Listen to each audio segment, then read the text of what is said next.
right, we're going to head over to Rome now, where Chris Livesay is standing by. Chris, you are looking at a number of stories around the globe, including, we're learning more about the possible impact of climate change. That's right, Anne-Marie. Let's start right here in Italy and neighboring countries like France and Austria that share the Alps, where new research shows that more than 90% of the glaciers there risk disappearing by the end of this century.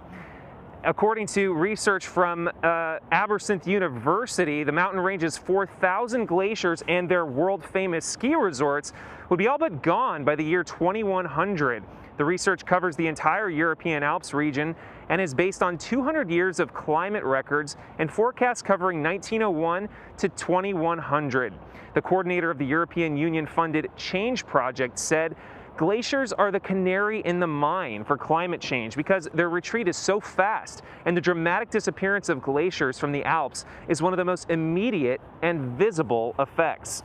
Speaking of glacial speed, let's talk about Brexit and the long-awaited trade deal between the UK and the European Union. There's still no deal on what will happen to trade at the end of the year. British and EU negotiators are meeting in Brussels in a last-ditch attempt to figure that out. What are the hang-ups? Well, governance, competition rules, and of all things, fisheries. British media is also reporting that cabinet ministers would back Prime Minister Boris Johnson's over a no-deal Brexit. And while we're in the UK, let's check in on the royal family and the royal train.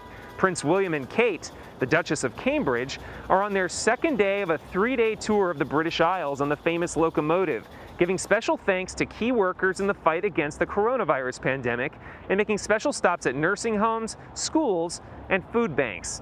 And finally, let's journey on to Germany, where explosives experts over the weekend successfully defused and disposed of an 1,100-pound bomb in the country's financial capital, Frankfurt.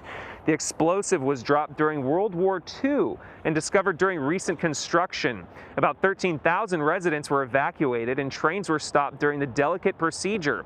Experts had estimated they would need at least 6 hours to defuse it, but they were able to complete their work in under 2 hours, according to German media. Now, these types of bombs are actually rather routinely discovered in Germany and around Europe, including Italy, where I am right now. It goes to show you just how intense the fighting was during World War II, that 75 years later, we're still uncovering these bombs. Anne-Marie?